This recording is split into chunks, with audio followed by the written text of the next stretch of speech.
Boche gold and diamonds. Buy now pay later. വിദ്യാഭ്യാസ മേഖലയിൽ മാറ്റങ്ങൾ നടപ്പിലാക്കുന്നത് UDF-ൽ ചർച്ച ചെയ്തതിന് ശേഷമാവുമെന്നും രാഷ്ട്രീയ നിലപാടിൽ വെള്ളം ചേർക്കില്ലെന്നും മന്ത്രി N. ഷംസുദ്ദീൻ പറഞ്ഞു.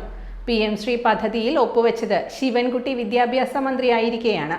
പദ്ധതിയിൽ ഒപ്പുവെച്ചതിന് ശേഷം കേരളത്തിന് കേന്ദ്രം പണം നൽകി. പണം കിട്ടിയില്ലെന്ന ശിവൻകുട്ടിയുടെ വാദം തെറ്റാണെന്നും ഷംസുദ്ദീൻ പറഞ്ഞു. വിദ്യാഭ്യാസ രംഗത്തെ ഏത് പരിഷ്കാരവും അക്കാദമിക സമൂഹവുമായി ചർച്ച ചെയ്തിട്ട് അതിൽ അക്കാഡമിഷ്യൻസ് ഉണ്ടാകും, അധ്യാപകരുണ്ടാകും, വിദ്യാർത്ഥികളുണ്ടാകും, ഞങ്ങൾ നടപ്പാക്കുള്ളൂ. അല്ലാതെ ഏകപക്ഷീയമായ ഒരു മാറ്റവും എവിടെയും അടിച്ചേൽപ്പിക്കില്ല. അപ്പോൾ ഇതൊരു തീരുമാനമായിട്ടില്ല. തീരുമാനമാകുന്നതിന് മുമ്പ് ആവശ്യമായ ചർച്ചകൾ ആ കാര്യത്തിൽ നടത്തും. ഞാനത് പറഞ്ഞല്ലോ. ഞങ്ങൾ ഇതുവരെ പറഞ്ഞതിൽ ഒരു വിധത്തിലുള്ള ഫാക്ച്വൽ മിസ്റ്റേക്കും ഇല്ല. വളരെ കൃത്യമായിട്ടാണ് പറഞ്ഞത്. കഴിഞ്ഞ ഗവൺമെന്റ് കേന്ദ്ര സർക്കാരുമായി PM ശ്രീ ഒപ്പുവെച്ചിട്ടുണ്ട്. അതൊരു വസ്തുതയാണ്. അതിപ്പോ ആര് നിഷേധിച്ചാലും ആ വസ്തുത ഇല്ലാതാവുന്നു. പിന്നീട് അവരുടെ മുന്നണിയിലും അതുപോലെ തന്നെ കേരളീയ സമൂഹത്തിലും വലിയ വിമർശനങ്ങളും എതിർപ്പുകളും വന്നപ്പോൾ തൽക്കാലം മരവിപ്പിച്ചു. കെപ്റ്റ് അബയൻസ് എന്ന് പറഞ്ഞ് ഒരു നോട്ട് കൊടുത്തു എന്നുള്ളത് ശരിയാണ്.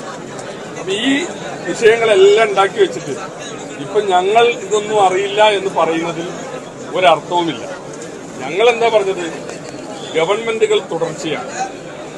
കഴിഞ്ഞ ഗവൺമെന്റ് PM ശ്രീയിൽ ഒപ്പുവെച്ചിട്ടുണ്ട്. അതിനുശേഷം 93 കോടി രൂപ ഈ വിഷയത്തിൽ റിലീസായിട്ടുണ്ട്. അതും ഫാക്റ്റാണ്. നമ്മുടെ കാലത്തല്ല, കഴിഞ്ഞ ഗവൺമെന്റിന്റെ കാലത്ത്. ഞങ്ങൾ വന്നിട്ട് 20 ദിവസമായിട്ടുണ്ട്.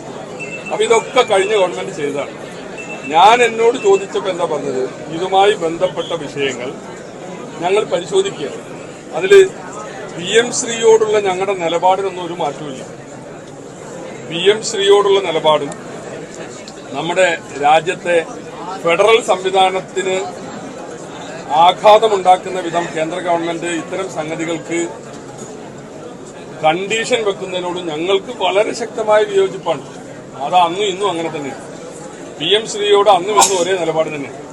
പക്ഷേ ഇവിടെ ഞാൻ പറഞ്ഞ വിഷയം എന്താണ്? കഴിഞ്ഞ ഗവൺമെന്റ് ഒപ്പിട്ടിട്ടുണ്ട്. ഗവൺമെന്റുകൾക്ക് തുടർച്ചയാണ്. അപ്പൊ രണ്ട് വാദമുണ്ട്. MOയിൽ ഒപ്പിട്ടാൽ ഒരു കക്ഷിക്ക് ഏകപക്ഷീയമായി പിന്മാറാൻ കഴിയില്ല. നിങ്ങൾ അന്ന് എതിർപ്പ് വന്നപ്പോൾ പൂർണ്ണമായിട്ട് പിന്മാറിയിട്ടില്ല. എന്താ പറഞ്ഞത്? കെപ്റ്റ് അബയൻസ്. അത് തൽക്കാലം ഒന്ന് നിർത്തിവെക്കുക എന്നാണ് പറഞ്ഞതിന്റെ അർത്ഥം. സർക്കാർ ഒപ്പിട്ടതുകൊണ്ട് മാത്രം UDF സർക്കാരിനെ ഇതുമായി മുന്നോട്ട് പോകാൻ ബാധ്യസ്ഥരായി എന്നുള്ളതാണോ? അല്ല, അങ്ങനെ ഞാൻ പറഞ്ഞില്ല. ഞാൻ പറഞ്ഞതിന്റെ അർത്ഥം എന്താണ്? ഗവൺമെന്റുകൾ തുടർച്ചയാണ്. മാസങ്ങൾക്ക് മുമ്പ് കേരള സംസ്ഥാന ഗവൺമെന്റ് കേന്ദ്ര ഗവൺമെന്റുമായി ഒപ്പുവെച്ച ഒരു കരാറാണ്. അപ്പൊ ഞങ്ങൾക്ക് ഞങ്ങളുടെ രാഷ്ട്രീയമുണ്ട്, തർക്കമൊന്നുമില്ല. അതിനനുസൃതമായി ഇതിൽ എങ്ങനെയാണ് ഇനി അടുത്ത നിലപാട് സ്വീകരിക്കാൻ കഴിയുക എന്നുള്ളത് ഗവൺമെന്റ് ആലോചിക്കണം. ഞങ്ങളെ നയിക്കുന്ന UDF-ന്റെ രാഷ്ട്രീയവുമായി ബന്ധപ്പെട്ട് അത് ചർച്ച നടത്തണം. വളരെ അടിയന്തരമായ ഒരു എമർജൻസി ആ കാര്യത്തിൽ ഇല്ലാത്തതുകൊണ്ട് ഇപ്പോൾ വന്നിട്ട് ഞങ്ങൾ 20 ദിവസമായിട്ടുള്ളൂ.